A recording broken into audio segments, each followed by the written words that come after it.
So, Paige Bueckers' debut, man. It wasn't that good, not gonna lie. Not that good. The Dallas Wings suck. That's my first thoughts. The Dallas Wings suck. They suck. Remember the Paige Bueckers WNBA hype? Napheesa Collier crashed that party with a 34-point masterclass that left Bueckers looking like just any other rookie. The UConn Star showdown wasn't even close. It was just the two-man game between Napheesa Collier and Courtney Williams. Courtney Williams with 25 and 9 assists. Napheesa Collier with 34 points. While Paige managed just 10 points on 3 of 10 shooting, Collier dominated the third quarter with 18 points. The Texas crowd fell silent as the veteran took control. This was a statement game that revealed the stark difference between college hype and professional dominance. The same media outlets that crowned Paige before her first professional minute are now scrambling to explain why Collier showed her exactly how the WNBA works. Do you think Paige will live up to her hype? Let us know down in the comments below. Let's go. They absolutely suck. They have no coach. They employ Napheesa Smith. Like, their coach doesn't seem to know about. Their coach was shocked that the Minnesota Lynx were cutting so much. A team whose offense is cutting. Like, again, they employ Napheesa Smith. That is an important statement to make. They employ Napheesa Smith. The hype machine that surrounded Paige Bueckers before her WNBA debut was unlike anything the Dallas Wings had seen in years. The media couldn't stop talking about her. Sports networks ran constant highlights of her UConn career. Basketball analysts predicted immediate stardom. All this before she even touched the ball in a professional game. Paige Bueckers is coming in, and she's going to be a driving force. Clark is going against Paige and Dejanay. ESPN today, when they were talking about Paige, one of them says, I think Paige will be a good player this year, but I'm not expecting a Caitlyn-like impact, and that's an unfair bar to set. Dallas Wings using the promo poster of Paige Bueckers and Caitlin Clark to hype that game up. You know what's wild? The Wings sold merchandise in all 50 states and 23 countries just because of Paige. That's not normal for a franchise that struggled to get national attention. The team's chief operating officer, Lauren Turner, couldn't hide her excitement, saying Bueckers put the franchise in the spotlight more than ever in its 10-year history. The Wings bet everything on Paige becoming their savior from day one. The College Park Center in Arlington was packed with 7,000 fans who paid premium prices just to witness what they thought would be the beginning of greatness. Lines wrapped around the building hours before tip-off. Fans wore freshly printed Bueckers jerseys. Local news crews interviewed excited children who claimed Paige was already their favorite player without having seen her play a professional minute. And a lot of people are saying, oh, everything is she was Caitlyn before Caitlyn, she's better than Caitlyn and all this stuff. That kind of stopped in the media. Caitlin Clark put up better numbers in the WNBA than Paige did in college. What most people missed in all this excitement was how the Wings essentially ignored their other talented players in their marketing. The team graphics, social media posts, and game promotions featured Paige front and center, while relegating veterans who had actually proven themselves in the league to the background. The message was clear. This is Paige's team now. The pressure on her shoulders was massive before she even stepped onto the court. ESPN analysts predicted Bueckers would score 18 to 20 points in her debut. One commentator boldly claimed she would immediately be among the top guards in the league. Basketball podcasters debated not if she would win Rookie of the Year, but whether she might contend for all WNBA honors in her first season. The expectations weren't just high. They were unrealistic. She is the chosen one, as they say. That may not be the case for Bueckers. For those of you wondering if Paige's acceptance into the WNBA will be different than Caitlyn, delusional fan base that follows Caitlin Clark disrespected the WNBA players by saying she's going to go into that league and tear it apart. When the actual game started, reality hit hard. Bueckers looked hesitant against the physicality of the Lynx defenders. The confidence that defined her college career seemed to vanish under the bright lights of professional basketball. The sellout crowd that arrived roaring with anticipation grew quieter with each missed opportunity. The television cameras kept finding her on the bench, looking frustrated as Minnesota built their lead. You could almost see the weight of expectations crushing her with each passing quarter. This wasn't the dominant Paige from UConn highlights.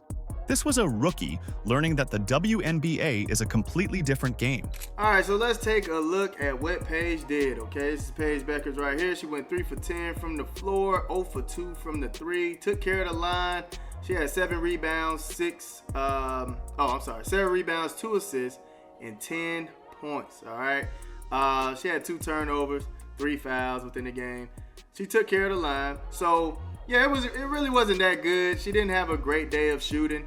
Not what we're used to seeing her being efficient. By the third quarter, the reality was impossible to ignore. Bueckers wasn't taking over. She was struggling to find her role. The same fans who cheered her introduction were now checking their phones. Their enthusiasm diminished. The commentators who predicted stardom started making excuses about first-game jitters and adjustment periods. When the final buzzer sounded, the stat sheet told the brutal truth. Paige finished with just 10 points on 3 of 10 shooting. She missed both her 3-point attempts. Yes, she grabbed 7 rebounds and had 2 assists, but this was far from the spectacular debut everyone predicted. The fans filed out quietly, their championship dreams temporarily postponed. Every time Paige Bueckers dribbled up and passed the ball, she just stood on the weak side. She stood on the weak side and watched. That's on the coach. That is 100% on the coach. Paige was watching. She was a passenger most of that game. Meanwhile, on the other end of the court, Napheesa Collier didn't just play well, she completely dominated. While Bueckers struggled to find her footing, Collier poured in 34 points with ruthless efficiency. She shot over defenders, drove to the basket at will, and controlled the game from start to finish. The contrast couldn't have been more stark, the established star showing the rookie exactly how far she still has to go. 34 points on opening night. How did that feel? Feels good. Feels better to get the win. I'm glad we threw it around the second half, but it was nice. Man, it felt good. It felt like what we trying to do all season long, man. What's the mindset this season? The mindset is to go get us a ring, so we know what we got to do. Just go out there and take it. You know, I think we have all the tools to do. We got to go out there and show it. The gap between Collier's performance and Bueckers' debut wasn't just noticeable, it was a canyon. The veteran outscored the rookie by 24 points while shooting a much higher percentage. It wasn't just that Collier outplayed Bueckers, she completely outclassed her, delivering a basketball lesson in real time that no amount of pre-game hype could prepare the rookie to handle. While all eyes were on Paige Bueckers, Napheesa Collier was busy planning a statement game that nobody in the arena saw coming. The reigning Defensive Player of the Year didn't need pre-game hype or marketing campaigns. She just needed the ball in her hands. I'm really happy for Paige. I really like Paige, her family, the way she plays. Like, she's just a great person and player, so I'm really happy for her. I texted her, like, good luck tonight. Don't do too much against us. You wait till your next game. But, yeah, I'm excited for her. What do you think? Some character that you admire? First of all, her work ethic, and then I think just the way that she's already a three-way player. Mid-range is probably the hardest to master, and she's really good in the mid-range. But especially as a point guard, being able to score at all levels, and then her vision, really impressive, especially for someone who hasn't played professionally yet. The first half stayed relatively competitive. The Wings kept things close with the Lynx leading by just a handful of points. Bueckers had a few moments, Dallas fans were engaged, and it looked like we might see a competitive game throughout. But then the third quarter happened, and everything changed. Like a switch being flipped, Collier transformed into an unstoppable scoring machine in those 10 minutes. She posted 18 points in the third quarter alone, the highest scoring quarter of her entire career. Every time she touched the ball, you could feel the energy draining from the Dallas crowd. Their cheers for Paige turned to nervous silence as Collier methodically picked apart their defense. Napheesa Collier game is so smooth. Like, I'm literally on threads and we just talking about it in real time. It's like, bro, you don't even realize at that time, I believe she had like 24, 26. And it was just, it's so easy and it flow in sync in the game where it's not like, but even with Courtney Williams, it's like, it's big plays. It's like, and then it's a big shot. Where feed game is just so smooth. It's come off a pick and roll. Oh, she open. She take the person off the dribble. She in the corner for a 3. She at the top of the key for a 3. It's just effortless into the flow of the game. The Wings made a fatal mistake by putting Napheesa Smith on Collier, a coaching decision Collier exploited relentlessly by attacking the mismatch for easy scores and trips to the free throw line. And by the way, every single time Napheesa Smith is on the floor, they attacked her. They attacked Napheesa Smith Every single possession, they attacked Alyssa Smith. What made Collier's performance even more impressive was her efficiency. She scored with remarkable precision, going a perfect 8 for 8 from the free throw line throughout the game. From beyond the arc, she shot 2 for 3, proving she could damage Dallas from anywhere on the court. Her shot selection was impeccable, taking what the defense gave her rather than forcing contested shots. You kind of don't realize, like, oh, dang, Fee got 34, because you could easily see his parts of the game where she was actually calling for the ball or trying to even be more ball dominant. Fee could have easily had a 40 ball game with, like, without a doubt, a shadow in my mind. But she just allows the game to actually come to her and allow the game to flow and allow her teammates to catch rhythm. And that's how you have Courtney Williams with 25 points and 9 assists. Like, that pick and roll game was looking like Stockton and Malone. And I'm not going to lie to you, John Stockton Jay ain't nowhere near as clean as Courtney Williams be giving it up. The third quarter became the Collier and Williams show. Together, they combined for 33 of Minnesota's 35 points in the quarter. Two players nearly outscored the entire Wings team in a single quarter.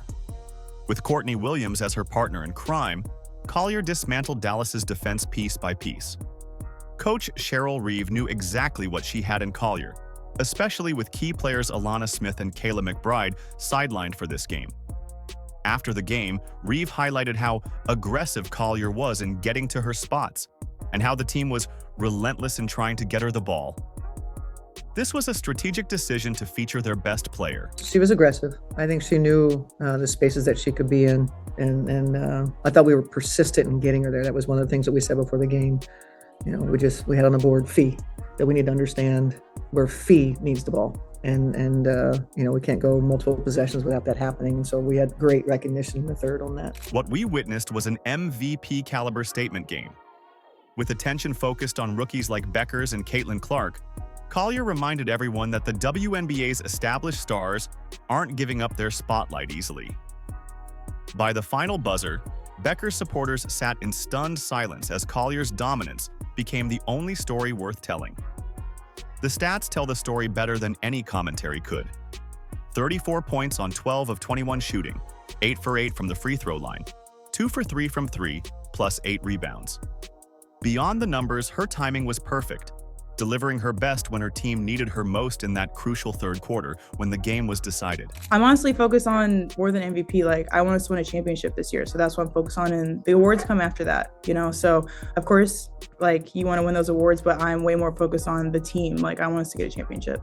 We need to talk about the elephant in the room. How does Paige Bueckers' debut stack up against Caitlin Clark's first WNBA game? These two players entered the league with enormous expectations, both carrying the generational talent label from their college careers. But their professional beginnings tell very different stories. Paige Bueckers has had one of the best careers in the history of women's college basketball. And looking at these ratings for the women's tournament, it is abundantly clear Paige Bueckers might be a star, but she's not a draw. The numbers tell a compelling story. Clark scored 20 points, 33.3% field goal, 36.4% three-point, with 3 assists and 2 steals, while Bueckers managed 10 points on 3 of 10 shooting, missing both three-point attempts, though adding 7 rebounds and 2 assists. And a lot of people are saying, oh, everything is she was Caitlin before Caitlin, she's better than Caitlin and all this stuff. That kind of stopped in the media. Caitlin Clark put up better numbers in the WNBA than Paige did in college. What truly separates these debuts was the defensive treatment each rookie received. Clark faced immediate double teams and physical defense from the Connecticut Sun, who treated her like an established star. The Suns' game plan was clear: stop Clark at all costs. Meanwhile, Bueckers encountered more standard defensive coverage from the Minnesota Lynx. They made her feel bodies and pushed her off spots, but she didn't face the constant double teams Clark did. Clark's ability to score 20 points against this focused defensive pressure stands out. She persisted like a river finding its path despite obstacles, maintaining her output where others might have faltered. Caitlin Clark got beat up last year because Caitlin Clark was everything the women who she stood on the shoulders of weren't. She was a nice, straight girl that balled hard, had a different game, and it pissed everybody off, including the little gals on ESPN. Social media quickly noticed the disparity. One fan commented, "Y'all said she was better than CC," while another observed that Bueckers didn't look very generational. She is nowhere near Caitlin's level. As the conversation intensified, someone suggested CC would have averaged 35 with the defense Paige sees. Even media coverage reflected this contrast. Yahoo Sports described Bueckers' performance with the headline, "Despite the loss, Paige Bueckers shined in her WNBA debut," while characterizing Clark's 20-point showing as an up-and-down WNBA debut for Caitlin Clark. The difference in framing is striking. The same outlet portrayed Clark's more productive game as inconsistent. We want to see Caitlin Clark and we want to see Paige Bueckers. Caitlin scored more points per game, but Paige was more efficient. Their mental approaches diverged significantly. Clark kept shooting through misses and tough defense, showing a scorer's mentality where the next shot is always going in. Bueckers seemed to retreat as the game progressed, becoming less aggressive when early shots didn't fall. Before the game, cameras caught Bueckers' father teary-eyed, highlighting the moment's pressure. Afterward, she reflected, "The first one's always the hardest, usually. You have to have a starting point, so you've got to have a foundation to build on." While Bueckers spoke about building foundations, Clark entered the league ready to score 20 against any defense. Bueckers will likely improve as she acknowledged there were many things that needed to be cleaned up. But her debut confirmed what some suspected. The gap between these players might be wider than pre-draft conversations suggested. They like Caitlin Clark because she's not a victim, because she doesn't seem to be angry. And so they find her relatable. She's not playing with anger. She's not playing with a sense of entitlement. And yes, people find that relatable. She shoots logo threes, passes the ball like Magic Johnson, scores a lot of points, leads the league in assists. She's a great, great player, and she plays and shoots and releases the ball like Steph Curry. So there's the attraction to the exciting style of play. Both will ultimately be judged on their careers, not debuts. Yet these first impressions matter, especially when they align with pre-existing concerns about each player's transition to the professional game. The dramatic contrast unfolded like theater. Paige struggling against bigger guards and increased physicality, while Collier commanded the court with veteran confidence. The Wings bet everything on Bueckers' star power, but Collier demonstrated the stark difference between potential and production. As fans adjust expectations, this matchup offers hope for emerging talents like Caitlin Clark. Do you think Paige will live up to her hype? Let us know down in the comments below. Like, subscribe, and turn on all notifications so you never miss out. Click the video on the screen, and we will see you in the next one.